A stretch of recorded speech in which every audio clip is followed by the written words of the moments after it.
parang nahihirapan ang depensa na depensahan nga ang kanilang puon, ang kanilang kliyente.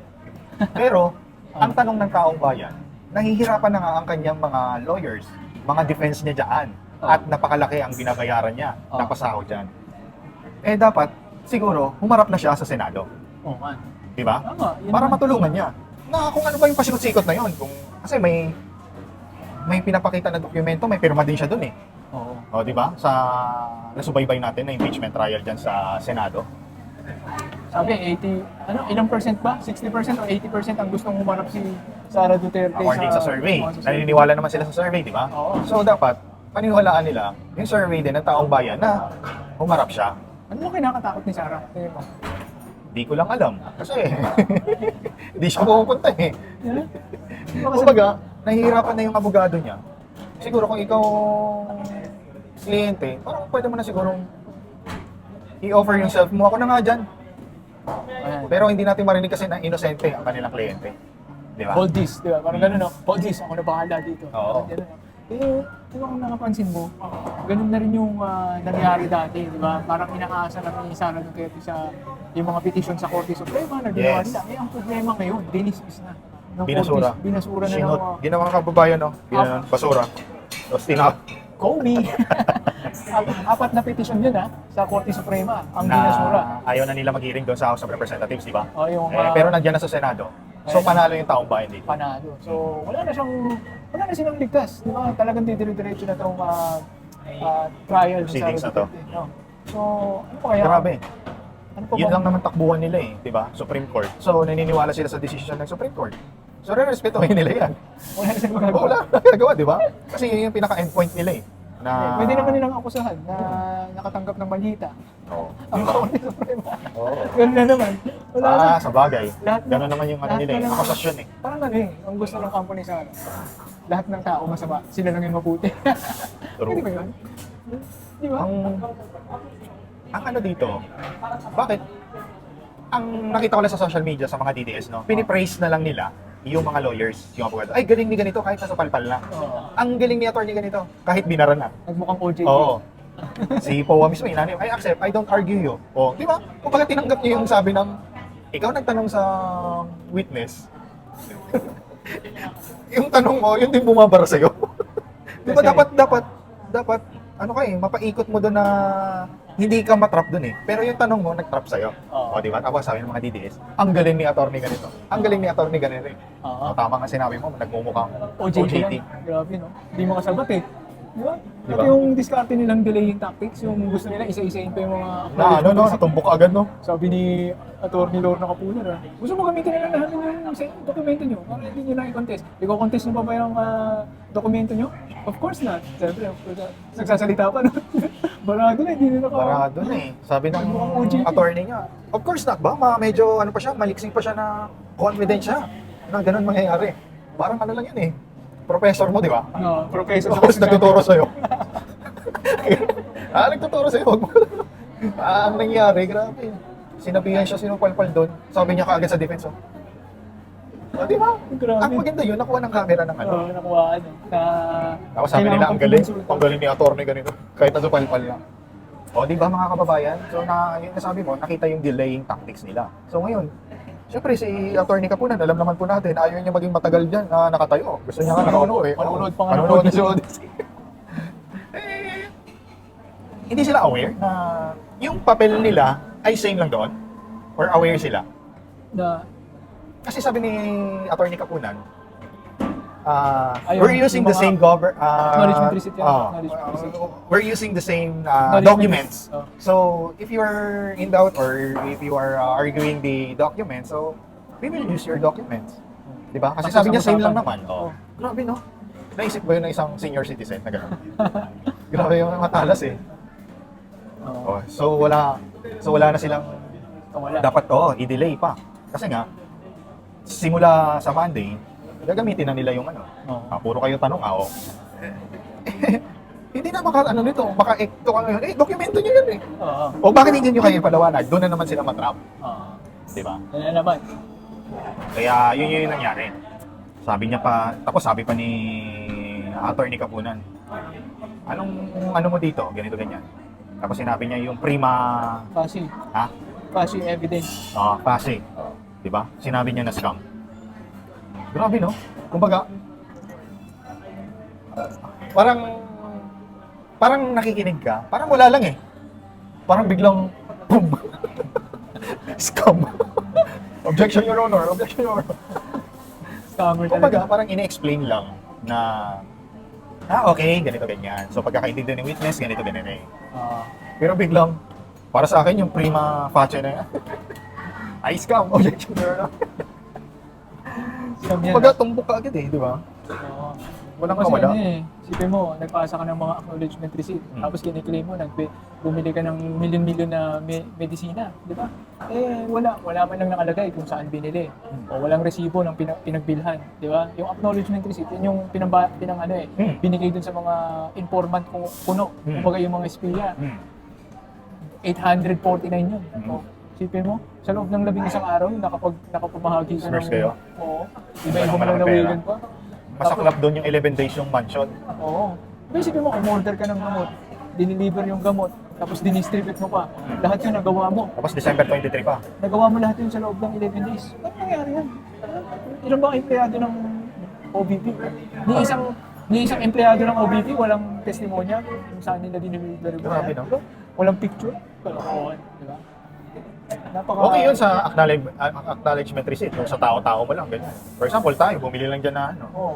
Eh, Ito, gamot million. kasi. O, million eh. Kumbaga, tax. may pharmaceutical company ka na alam doon. Dapat may tax yan. Oo. Babayad ka. May official receipt, may Oo. sales invoice. Ay, dito, di ba? Yan. Ayan. Kailangan, this serves as, ayan, kailangan may resibo pag bibili ka, kahit 200 piso 12%. lang, di ba? Oo. Hindi pwedeng million yung binili mo, walang resibo. Pwede ba yun? So, nagtrabaho si Attorney Wamil, yung witness. Sa 10 years niya, ngayon na siya nakatanggap ng puro acknowledgement receipt. So, anong May yung pinahiwatig yun sa taong bayan? Tapos, tama yung sinabi mo. Yung, kung sa tao man, may acknowledgement receipt, bakit? Kung alias yun, bakit may pirma? Oo, yan sabi ni Atty. Ligutan. Di ba? 19 weeks ago, may ginawa akong content similar doon. Bakit may firma? Kung, Hindi dapat alam mo yung pangalan nun, na full name, di ba? may Regis Gatos, ang firma mo rin, may Regis Gatos. Oo, di ba? Paano mangyayari yun? Hindi totoong tao yun, hindi yun alias. Kasi pinirmahan mo ng ano eh. Oo. Kore, RJ Aquiles, pero mo, Pwede hindi mo mo yun eh. magbabago eh. Oo. Di ba? Ang Ako. gusto kong malaman dyan, baka yung merong katulad na pirma si Sara Duterte sa mga libo-libo kasing ano yun. Malalaman yan. Pag Ibig ganun, mo sabihin yung penmanship. penmanship magiging parang kung Jose pareho. Velarde. Oo. Yung kay Erap, di ba? Jose Oh. Velarde, kay Joseph Estrada, pinirmahan niya yun, parehas na parehas yung J kung kuha. So parang Na-detect talaga na-detect ng mga expert na isang Same tao tao lang. lang. Oo, si Joseph Estrada sa si Jose Velarde. Yun, dapat may ganun din sa Zar, yung firma ni Sara Duterte. Naku, yari. pag nalaman. Oo. Pero dapat nga, bilisan na nila eh. Kasi, ang mangyayari, pag sa sobrang tagal, magsawa yung tao eh. Kumbaga, nakita na ng punto, per punto. For example, sa atin, nakita na natin yung punto. Walang resibo, acknowledgement receipt, walang sales invoice, puro acknowledgement receipt. Alam na natin kung ano yung, saan ka boboto. Kung sa yes or no, di ba? So, kumbaga, natumbok na nila sa topic na yun, sa article na yun. Pero dito kasi, pag inuulit-ulit na naman, ang tao pa parang, tapos na nga ni. Alam na nga ni. Pero kung iisipin natin, nung panahon ni Erap, nung hindi nabuksan yung envelope, nagwala na yung mga tao, nasa lansangan na. Tapos sinuli ng PNP si Erap Estrada, di ba? Ngayon, nabuksan itong mga to, kitang-kita yung, yung mga anomalya. No? Wala nang lusot eh. Wala So na. dapat, ang reaction din ng tao ngayon, hulihin na rin yan, no? Si Sara Duterte, no? Dapat yung Kaya AFP, hindi pumupunta. AFP sa PNP. Or baka dapat sabi mo hulihin. ganun. Kasi Dapat huhulihin na eh. Oo nga, arrestuin Kaya na. siguro hindi pumupunta. Baka yun yung rason. Arrestuin Baka na. biglang, Arrestuin na. Oh. Oo, grapalan na yung mga, natutuklasan sa'yo. grabe. Ganun pala gumastos. Ano yun? Yung house? Safe house? Safe house. Oh. 16 million in 11 Ay, days. grabe. So mga mga 1.5 So, million. kung mag-rent ka ng property sa Forbes Park, parang daw 700,000 pesos per month. Forbes Month na Park yun, yan isang buwan na yun. Isang buwan na yun. Ito 11 days lang. 16 million. Anong klaseng mansion yun? Secured na yun yung sa Forbes Park, di ba? Oo. Imposible namang hindi pa secured yun. Oo. No? Saan safe house ba yung gusto nila? But million per... Di ba? Saka ito ang sabi Tsaka kasi... kung ikaw may concern sa pera ng taong bayan, maging matipid ka, Oo. maging hindi ka maluho. Oo. Kasi hindi mo pera yan eh. doon mo ipapakita na may pagmamahal ka sa taong bayan. Yun Na yan. ang tax na ginagastos mo ay pinapahalagahan mo every centavo na pumapatak dyan. Yun yan, So, sabi nga, di ba, every drops ka. Every blood drop Counts. Grabe, no? Yung isipin natin, di ba? Dapat niya, gano'n, di ba? Yun daw yung motto ng COA, yung prudence. Pag inisip mo, para pumasa sa audit, ganito ang isip mo. Does this reflect the prudence of a good father of a family? Kumbaga yung prudence, kumbaga yung masinop ba yung mabuting tao, mabuting tatay, di ba, sa pamilya? Di ba kapag mabuting tatay ka sa pamilya, yung anak mo, nag-request, uy, magbakasyon naman tayo, kaso ang per day na itong vacation house na rerentahan natin 16 ay million. 2 million per day, Day. di ba? Siyempre, ikaw, kung bilang isang mabuting tatay, isipin mo, ay, baka pwede tayong tumingin ng Hindi mas mura. practical, Oo, kumbaga. mas mura. Di ba? Baka meron tayong mas mura. Oh, ito, sa Forbes Park na, safe na yan dyan. Oh, 700,000 lang. Maganda na yan. Oh, maganda na. First Oh, class na yan. so, High-end na yan. Di ba, kung ikaw yung nag-audit, alam mo agad na mali, may mali, di ba? Safe house for 11 days, 16 million. Di ba? So ito, naglulukohan na lang tayo kung Yes. sasabihin natin na si Sarah ay walang kasalanan dito. Di ba? So, naglabas ngayon si Yusek Claire about sa mga senador na nagmumukhang bias. Eh, nakikita rin kasi ng taong bayan na Oo. parang naging attorney defense na rin sila. Oo. At naging bias na rin. At naging bias na rin. Kasi nga, tinatawag na silang senator judge. Kumbaga, wala silang iba bias. Kumbaga, husgado ka dun eh. Oo. Nakabase ka sa evidence. Ay, dito ako kasi ganito. Ganun yung ebidensya. Kung may concern ka, kung may tanong ka, huwag naman sobrang halata na. In the sense na nararamdaman na ng taong bayan na bias ka eh. Di ba? Pero ito, isipin mo di ba niyayabang ni Alan Peter Cayetano, ni Pia Cayetano na, ano sila, saan sila graduate? Ateneo Ateneo sa UP. UP. Abogado daw sila. Oo, ngayon, Oh. binawi ng Maleta Boys yung kanilang Statement. statement. At marami naman nakapansin na inconsistent, di ba, ang mga Maleta Boys. O bakit naniwala sila doon? Di ba? Yun ay, ibig sabihin nito, itong pagbawi ng Maleta Boys, napatunayan na mahina silang abogado. Kasi napapaniwala ka ng mga Maleta Boys na mali-mali at inconsistent ang ang mga pinagsasabi, mga salaysay, di ba? Kung napapaniwala ka, what can we expect now sa mga ganitong senator judges, no? Hindi, sablay rin na ito maghusga kung mangyayari yun, di ba? Ang mahirap kasi, naglilingkod kasi sila sa sa kapwa nila politiko. Sa mga Kumbaga, Oo. yung pagka-abogado mo o yung pagka-senador mo, i-apply mo. Ah, Kung anong mandato na meron ka, kung anong serbisyo na meron ka. Kaya nga may sinumpa ang tungkulin ka eh, para sa taong bayan, hindi para kay kaninong politiko nakaalyado sa politika. yes. Kasi 100% ang taong bayan ay hindi na sila muli makaposisyon yan sa mga susunod na eleksyon. Oo. Ano yan? Sigurado yan. Siyempre, may boboto talaga dyan, mga panatiko talaga. Yun lang. Diba? Pero, ikaw abogado, Hmm. ikaw ay may pinag-aralan, ikaw may tamang pag-iisip, alam mo na yung tama't mali, ebidensya gathered and nakalatag na. Ah. Tapos ganun pa rin yung pag-iisip mo, yun nasa yun na yun. Oo. Di ba? Eh, nandito lang naman tayo para gusto naman natin lahat makaangat ang Pilipinas. Di ba? Kasi nakikita naman natin, aware naman tayo sa ating environment ngayon, may mga kababayan tayo na salaylayan talaga. Oo. Kaya, mas maganda sasama-sama tayong umasenso. Lahat ng mga tayong pinakamaraming batas. Ang tanong, hindi na i-implement, palakasan, under the table. Di ba? So, kung may ganyan, may... Natatanggal ng mga politiko dahil sa proseso ng Yes. gaya ng impeachment. Eh, matututo yung mga politiko na hindi pala tayo pwedeng magganito, di ba? May mga nakukulong na politiko yan na nakikita natin ngayon. May mag-iisip ka kung corrupt ka, di ba? Baka hindi ka na lang hindi ka na lang tumakbo sa pagka-politiko kung isipin mo tayo, baka makulong pa ako dyan, huwag na ako mag-politiko, di ba? Lakas ng ulan. Tingnan mo, yung mga attorney ngayon na makikita natin sa comment section, lalo na si Attorney Ligutan. Oo. Kumbaga, pinost mo lang siya, may mga kababayan tayo na Senator 2028. O, di ba? Parang uhawa ang taong bayan sa mga abogadong totoong nagsiservisyo sa taong bayan. Para sa bayan. Na nakitaan talaga nila na magaling. Oo. Kumbaga, hindi bias. O, di ba? Kumbaga, yung robe niya daw, itatanggalin niya bilang attorney. Yung, di ba? Na nag-threat talaga. Di ba? Ang vice presidente. Oh. Ano nga eh. Kaya Kasi sabi niya sa Amerika daw, wala na to yun, wala na usapan. Kasi yan. Oo. Eh dito bakit, anong, Ang haba ng usapan, no? Yung umabot pa ng 3 taon tong impeachment bago magsimula. di ba? Pero, itong si Atty. Digutan, talagang, kung iisipin natin, di ba? Kung ano ba yung background niya, di ba? Itong ginagawa niya ngayon sa impeachment, pro bono, walang bayad, di ba? Saka ano yun nakita ko sa post niya, sa page niya, nagpaalam siya sa mga estudyante na hindi siya tatanggap ng ano ngayon. Kasi nga, maging busy Nakafocus. siya sa impeachment, di ba? Pro bono, para sa bayan talaga. Tsaka isa pa, Yung mga for politiko. security niya na rin. Kasi syempre, nagtuturo siya Oh, Nakita ko nga sa page niya parang University of San Jose Recoletos, USJ or Cebu City. Ito pang kagandaan kasi alam naman natin Cebu City, Visayas. Ano talaga, partido talaga ng mga alyansang Duterte.